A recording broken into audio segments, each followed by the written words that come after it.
dari seluruh rangkaian pembacaan kita itu disimpulkan secara seragam dalam sebuah tema, iman yang berdampak pada keselamatan orang lain. Iman yang berdampak pada keselamatan orang lain. Ketika kita membaca bacaan yang agak panjang tadi itu, beberapa hal yang harus disampaikan sehubungan dengan bacaan itu. Pertama, Paulus waktu ada di kapal itu dia seorang tahanan. Itu yang pertama. Sehingga ya namanya tahanan, dia pasti ditempatkan di tempat yang bukan kelas ekonomi, tapi kelas tahanan. Sehingga dia tentu tidak mempunyai pengaruh apa-apa dalam perjalanan kapal itu. Walaupun sebenarnya dari awal dia sudah mulai mencoba menjelaskan bahwa kita jangan melanjutkan perjalanan, kita tinggal di kereta saja. Tapi karena cuaca agak bagus dalam pandangan para nakoda dan awak kapal, maka mereka meneruskan perjalanan. Iman yang berdampak pada keselamatan orang lain. Memulai renungan ini, saya akan menceritakan sebuah ilustrasi. Ada seorang pelari Kenya bernama Mutai. Pelari Kenya ini bernama Mutai. Dalam sebuah perlombaan, mengira bahwa dia sudah sampai di finish. Tapi ternyata belum, masih beberapa meter finish itu. Dia tidak bisa membedakan mana finish, mungkin entah karena persoalan apa. Lalu kemudian dari belakangnya menyusul seorang pelari Spanyol namanya Ivan Hernandez. Mengetahui bahwa Mutai ini belum sampai ke finish dan dia berhenti saja, maka Ivan Hernandez meskipun dalam bahasa Spanyol mengajaknya untuk mengatakan bahwa berlarilah, finish masih beberapa meter lagi. Tapi karena Mutai tidak mengerti bahasa Spanyol, akhirnya Ivan Hernandez mengambil keputusan untuk mendorongnya sampai ke finish. Sesudah peristiwa itu orang begitu heran dengan perlakuan Ivan Hernandez. Lalu salah seorang wartawan bertanya, begitu penasaran untuk mendapat jawabannya. Dia bertanya, kenapa engkau melakukan itu? Padahal seharusnya engkau sudah menang dan mengangkat piala. Lalu dia berkata begini, aku mau bahwa orang yang pantas untuk mendapatkan sesuatu layak mendapatkannya. Itu yang pertama. Tapi kan kamu juga pantas, karena kamu juga ikut dalam lomba ini. Lalu dia menjelaskan yang kedua, aku tidak mau ibuku mengetahui bahwa aku memenangkan pertandingan ini dengan cara yang tidak pantas. Yang terakhir ditanya, tapi kan ibumu juga berharap engkau mengangkat piala. Dia berkata begini, apalah artinya sebuah medali yang akan aku angkat, tetapi orang kelak menceritakanku sebagai pemain yang curang. Aku lebih baik tidak menjadi juara, tapi kelak orang akan menceritakan kehidupanku bahwa aku layak dapat memenangkan pertandingan ini. Tapi karena moralitas yang ada padaku, aku memilih untuk tidak menjadi juara di dalam pentas ini. Tapi aku ingin memenangkan hati banyak orang, arti dari sebuah keselamatan. Iman yang berdampak pada orang lain. Cerita ini sebenarnya hendak menjawab secara real untuk konteks kita. Kalau saya menceritakan kepada kita konteks Paulus, kita akan berkata itu kan sudah jelas.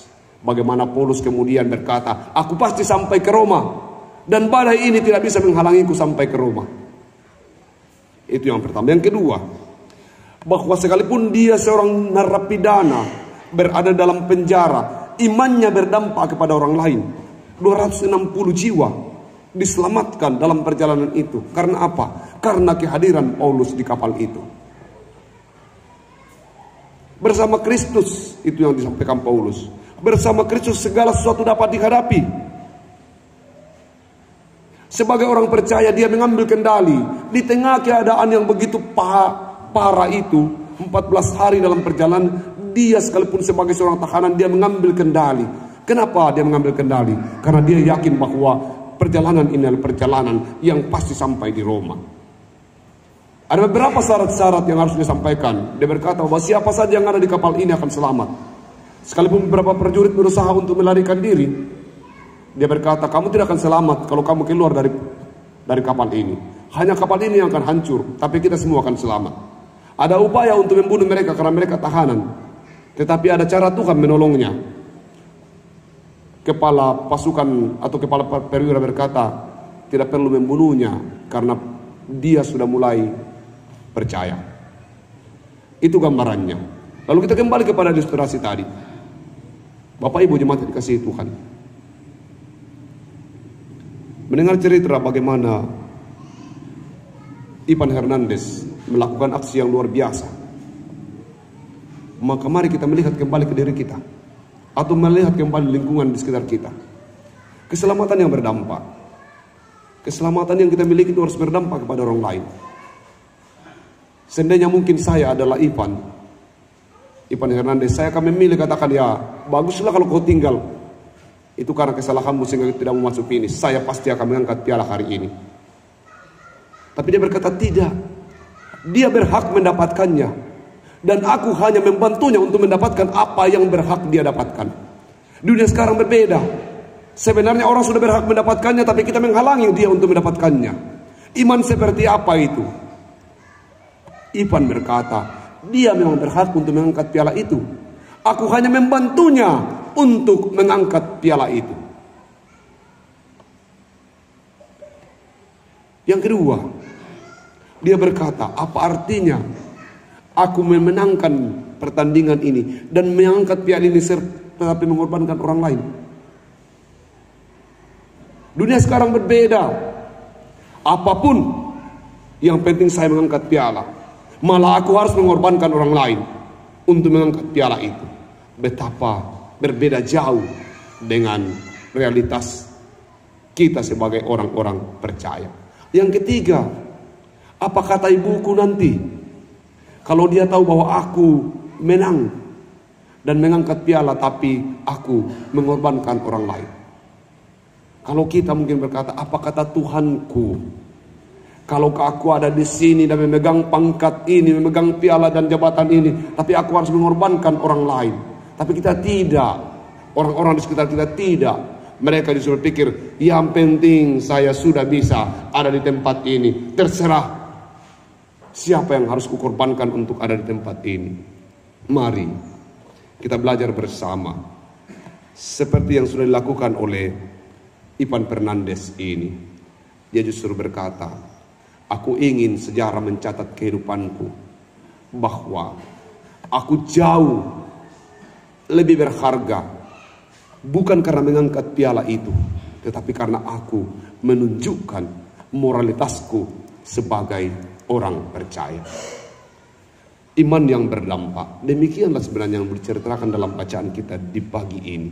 Bagaimana Paulus di dalam keberadaannya, sekalipun dia sedang menjadi tahanan yang harus dibawa ke Roma untuk diadili, dia tetap menunjukkan kualitas imannya. Kehadirannya di kapal itu sebagai orang percaya.